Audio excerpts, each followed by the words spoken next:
Why, hello there, a nice day here. I do hope this video finds you well. And what am I doing today? I'm bringing you a review of a fancy knife. This is a newly released knife from Crescent Edges. Yes, Crescent Edges. This is the Celestial. This is the fanciest, one of the two fanciest versions of the Celestial. In my opinion, this is the fanciest version of the Celestial. This is an expensive knife, absolutely. There is a less expensive variant, though that is not a cheap knife either. It's very premium. But, pardon me, I got the big one. And there's definitely some things to talk about, but before we do that, let's just jump into specs and get that out of the way. Blade length is a bit over 3.5 inches. Overall is about 8.25. Just under 4 3/4 of handle. Adds up pretty well, I'd say. Comparisons to our resident full-size Civivi Conspirator and Civivi Elementum for the small. You will notice this is bigger than both of them. It is very, very close, just a little bit bigger in blade than the Conspirator, and it's got a bit more handle. It's definitely still a full-size knife, 100%. Grip length to our AA batteries. In your basic grip, you have a little over 1 3/4 of AA batteries, but you have a a finger choil up kind of thing going on up here that will give you more than enough room to get your fingers on the knife. Thickness. Well, height, first of all. As you can see, it is a pretty tall knife. It is taller than the Conspirator with just, from here to here. But if you take into the Conspirator's flipper tab, it's not quite as tall. Close, but not quite as tall. Of course, that height does run along the entire knife, and that's just here on the Conspirator, but it is what it is. Thickness. It's a little thicker than the Conspirator. Just a bit, not too much. Let's see how thick it is. In fact, I think the Conspirator is like 525 thousandths. Let's see how thick it is. 540, yeah. Still just a bit over 1/2 inch. It's got this sort of medial ridge at its thicker point that runs along both sides of it. I'm going to be using that word a lot. 58 thousandths blade stock. Reasonably thick, actually. Behind the edge, about 13 thousandths behind the edge. It is hollow ground. It comes down pretty thin. I will note that this is interesting. That slipped down a little bit. But while it is compound ground, both seem to be hollow, though they seem to be different depths of hollow. Though they come down to about the same 12.5, 13 thousandths behind the edge. This one gets, of course, thicker faster because it's much shallower hollow. Though it does seem to have a little bit of hollow to it. It's almost flat ground, but not quite. But they both come down to pretty much the same thickness overall. So this one just stays a bit thinner. So it's going to, if you were to sharpen this knife like the regular variants or something like that, it's going to get a little bit thicker, faster up there. Just something to note. It is still quite thin behind the edge, though. Good geometry. Weight. 455 thousandths. 4.55 ounces. Not quite 5 ounces. Pretty reasonable for a full titanium frame lock with this much blade material. Hardware check. T8 all around. Everything is T8. The entire knife is T8. That is a nice thing that I like to see. Never complain about that. I will not. Alright, I think that's all of our specs, actually. In fact, yeah. So, here's your authenticity card. The normal one comes in Magna Cut. This is, of course, deep etched polished Damascene steel. This is the Meteor variant. This is 2 out of 20. The normal ones there were 60 of. There's 20 of these. The way Celestial edges, Crescent edges, the Celestial is the name. This is the Meteor version. I personally think it should be called the Celestial Comet, considering, the ice crystals and everything here would fit better than Meteor, but that's just me. The way Crescent Edges does it is every knife is a one run and done kind of thing. I kind of wish I knew that earlier. I would have gotten one of, two of their first two models. I really want to take a look at. I'm going to have to try and hunt them down at some point eventually, I guess. But supposedly they're one and done runs. They're not going to be made again, so they're moving on to something else. Eventually, whether some of V2 comes down the road, I guess they can decide that if they have a really popular model or something like that. But as it stands now, there are 20 of these in this particular variant, and that's all there is. And they are sold out, so you can't really get it. Sorry. There might be some of the plain ones still left. There probably is some of the basic ones, but not this. However, you'll find out more about that in just a minute. So, before we get into this section, because the specs are done, we're getting into the full review. First, I want to clarify two things. First of all, this knife I did not carry or use. I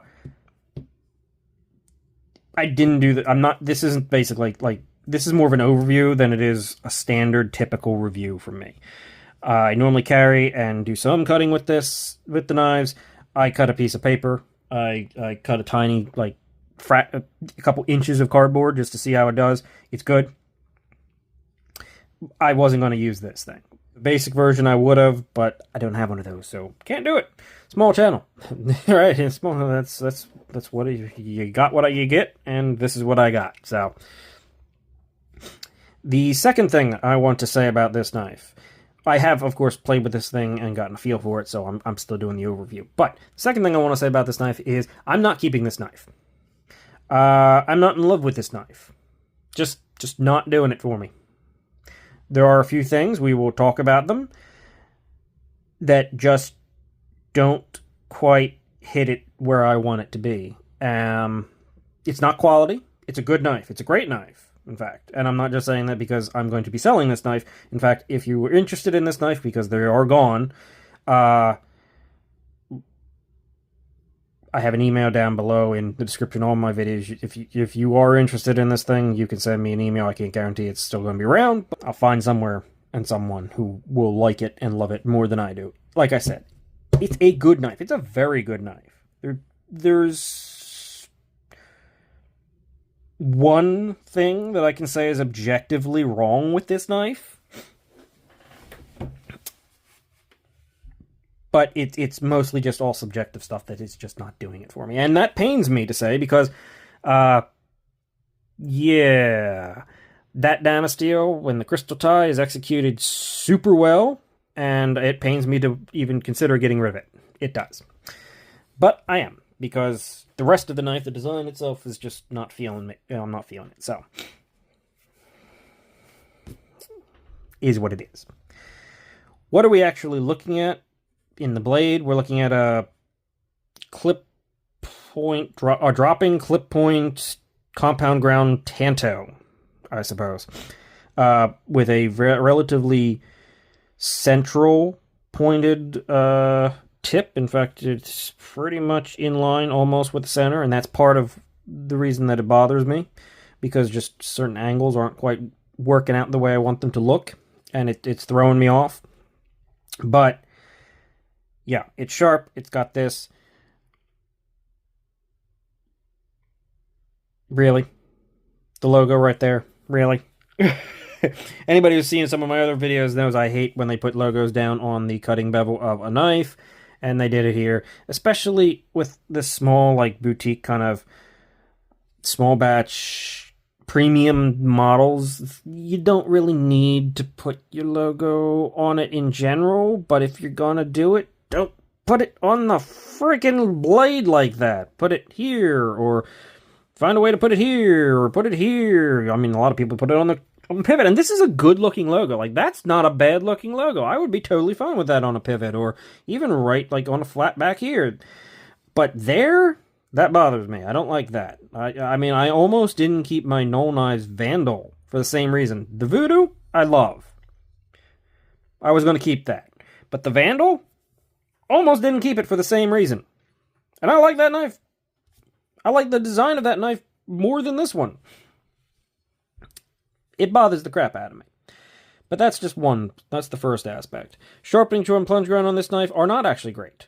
The plunge is like basically to the edge there. Fortunately, the stop pin is internal and mounted to the blade, so that's not a problem, but yeah, that's not actually that great there. I kind of thought that should be better. The opening mechanism of the... what do we call that? I guess it would be... it looks cool. It's a stepped fuller kind of thing going on here. It works. The steps are running, like, down here, so you're not actually getting caught on the steps. They just sort of funnel you down to the top of the fuller itself. It works. It works fine. It works good. When you're not hitting your hand, it works good. Reasonable amount of detent, considering they have to accommodate the front flipper that's on it. But yeah, no, that works fine. That's solid. It does not work so great for the finger flick, though. I can't do it. I have to go all the way down here and kind of use my wrist. Or, no, you can get it. If you go real far all the way down, you can throw it out. But up here, can't do it. So it doesn't work so great for the thumb flick. Then we come to the secondary method of actuation, and I mean, a lot of people aren't going to care because it's a front flipper and they don't like them. But this is not a good front flipper. This is not a good front flipper knife at all. In fact, it would have been better if they just gotten rid of the front flipper entirely, left it with this as the actuation method, and made it a little bit heavier on the detent to give it a little more click, or, you know, satisfaction. Maybe a little bit stronger with the way it's set up would be a problem, but not a great front flipper. First of all, it's a tall front flipper. That always makes front flippers a bit more difficult, especially for people who struggle with them. Second of all, they went up and around with the jimping. That's usually a good thing, except this jimping is horrible. In fact, and also they, you know, took the apex of the front flipper and canted it backwards. They cut it back. That's never a good idea, because you can't get any traction on the top of the front flipper now. This just does not work. In fact, if you try and come up towards the top, basically where the front of that change in angle starts, and push, you're just going to rip your finger open. Basically, from about here up, this front flipper is unusable. This does nothing. There's no point for it. You get kudos for thinking about wrapping it around, but that does nothing. So you're down here on a tall front flipper that is never going to be like the most satisfying thing in the world. It works. It's fine. It's good-ish. About as good as it can be. But, like, it's hard to do that with. I kind of can get it that way. I'm not bad at front flippers. This one's just, it's not great. You basically just have to be down here. And it's fine once you get used to it. But it's not like a great front flipper. It just isn't. It would, like I said, it'd probably be better if it just didn't do it at all. Or if they had cut back a little bit and made the front flipper part of the knife lower, so the front flipper didn't stick out as far, and could then sort of get slightly closer and a little bit, therefore, sort of better leverage up top in relation to the pivot. Like, if this wasn't as tall, they might have been able to make this a better front flipper. Now, of course, they didn't want to cut that back because when you're in the open, here's your jimping. However, the jimping does nothing. This jimping, there's jimping down here in the open position in your choil for some reason. I don't know what it's there for. And there's jimping here. These do nothing. Nothing whatsoever. They have no purpose whatsoever, which is why I would say if they had actually, you know, cut this down and lowered this part of the tang a little bit, they would have had a better front flipper on their hands. They could make this work. Just what it is not a good front flipper. That's the one objectively like bad thing. This is not a great front flipper. It does work. You can get it to work. It's not a problem. It doesn't cut open your hand when you're not using the top. but it's definitely not going to be the easiest front flipper for everyone, and it's definitely not like top tier front flipper with jimping or anything of the sort. Just not. Then we move on to the handle. Crescent moon pivot looks good. No problem with that whatsoever. I again wouldn't have had a problem with if it had that logo in there instead of the crescent moon. I've been fine with that too. The crystal tie looks great. You got some micro milling on here, very, very attractive. Then you got this milling up here. I know a lot of people probably like that, and normally I do too, except this milling just isn't doing it for me. Don't know why. Not in love with the milling. Don't know if it's the way they ended it, don't know if it's the depth, don't know if it's just, I don't know. It's just underwhelming. Not my cup of tea for some reason. Normally I like a good bit of milling, but this one's just, I don't know. Not interesting me. Like I said, subjective. Lots of things are subjective. I'm complaining, I'm bitching, but it's subjective and it's not going to be sticking around for that reason. Backspacer. Backspacer's good. Backspacer's fine. Very nice. Pocket clip is interesting. It is mounted, inset, not reversible. It is surprisingly deep carry. Definitely a bit on the tighter side, but it does flex. It works there. However, as you can see, there's a meteor ridge on this, and there's a meteor ridge on the knife. And clearly the pocket clip is meant to follow along with the ridge on the knife, which it does pretty well. However, there is a little bit of a weirdness because they put it along that meteor ridge. If you look underneath the pocket clip, do you see how there's a little notch cut out right there underneath that pocket clip? Well, they had to do that because they want the pocket clip to sit flat while the actual scales are, going up in a triangle. For the pocket clip to sit flat, they had to cut a channel underneath there. Now, they did put the lock bar cutout on the inside, which is great, because if they had left that on the outside and put that channel, they would have interacted with each other horribly, and the pocket clip would have worked horribly. As it is, it's mostly okay. It's fine. It's an okay pocket clip. It's a little plain, considering how fancy the rest of the knife is, but it pretty much works fine.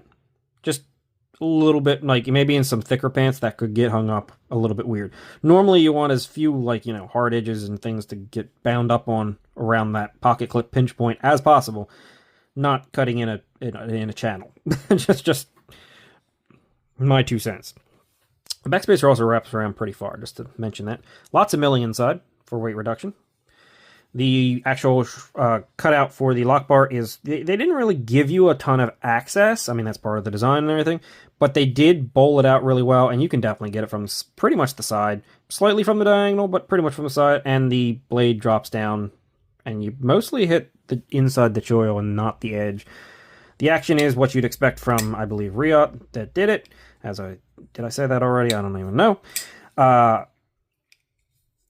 It is super smooth. It is getting more drop shutty as time passes, as I've actuated a few times. It's, it's really good action. It's top-notch action.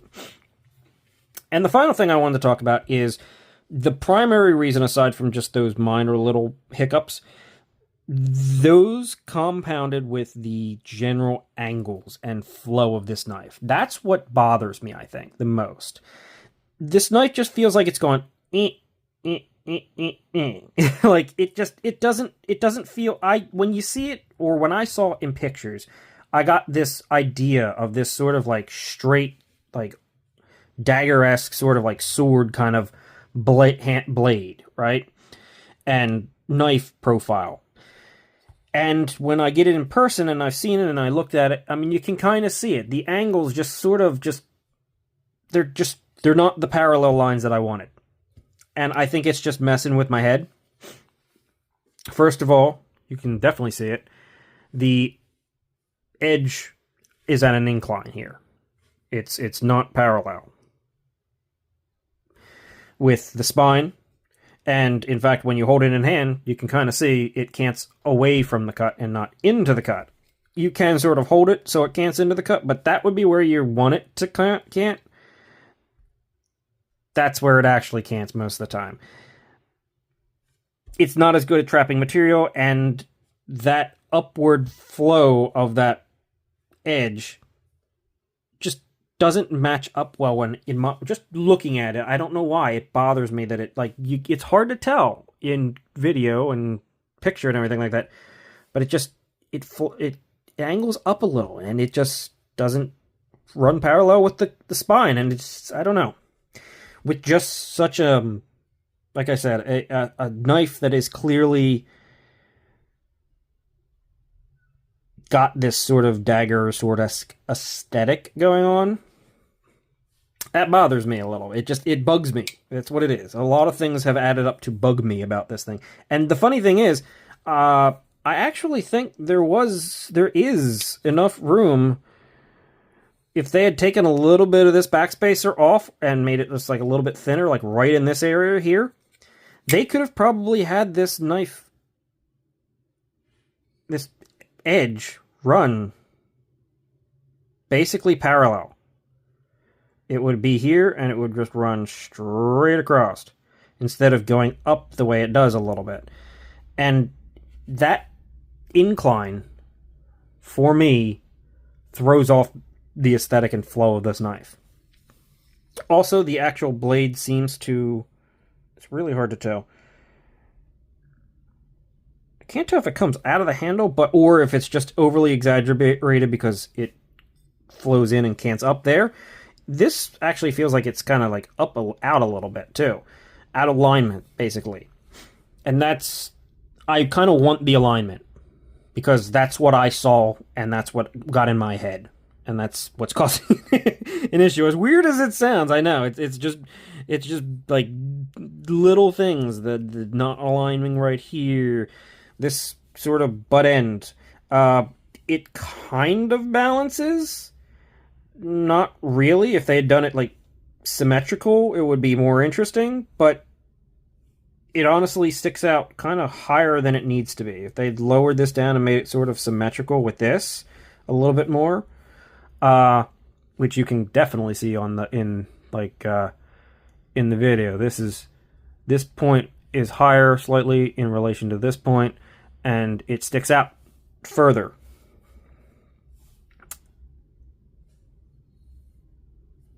And it's just like I said, the lines just don't quite add up as it goes along. Also, I've never been a fan of big tails on knives.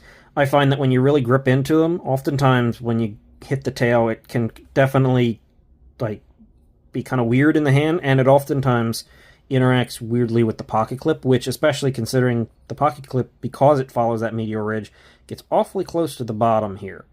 And getting close to the spine and the bottom of the knife is never a good thing. It usually makes them uncomfortable. This doesn't get uncomfortable, but I can definitely feel just a tiny bit of it, more than maybe necessarily I think I should.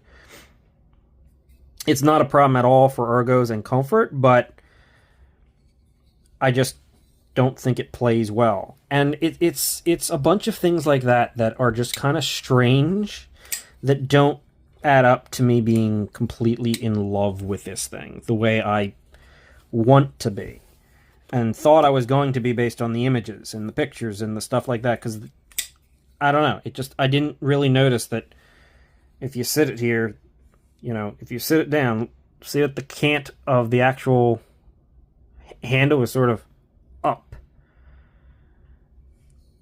I just don't like that. It bothers me. I don't have to explain myself, but I am. It's just, it's not sticking around. So that's going to be the end of the video. Like I said, if you find yourself possessed by this knife and I didn't just talk you out of it, which I can totally understand. I mean, like I said, none of these issues are actually a problem. Nothing about this is in any way a bad knife, as far as I can tell, other than the sharpening stroke could be better and the front flipper's kind of crappy. Which, I mean, there's substantial issues on a knife that, uses a front flipper for one of its actuation methods and a sharpening choil for a knife that's supposed to be sharpened. Those are important things, but they're things that we often see overlooked, and that needs to change, but that's a whole separate issue, right? Yeah, you can really see it if I put this in line with the backdrop here, how the handle cants up. While there's use for that, it just doesn't fit for me and my love of this particular design. So, if you're interested, I guess you can reach out. Why not, right? I've never done anything like this. I wouldn't normally do anything like that. But I know some people do like knife sales on Instagram and YouTube videos. Why not, right? We can figure something out. But either way, the Celestial is a solid knife design with a few things that could be improved on it. It's not unrecommendable. It's pretty recommendable in its current state. It's a little expensive, being, you know, I think $375 is the basic variant, but it is Magna Cut, and it is, you know, I believe it's Riyadh and OEM'd and everything like that. So it does substantiate its price a bit. I do think it might be a little expensive considering things like Sharp by Design are also, you know, Riyadh, and they doing a little bit more than this is, but I think it's about right there. And as I said, it's reasonably recommendable. It's just not for me. So I'm going to leave it at that note. Say thank you for watching. Thank you for listening to all of my weird complaints and subjective nonsense. If you did listen to it, if you didn't, whatever. That's fair too. I will see you in the next one. Have a great day.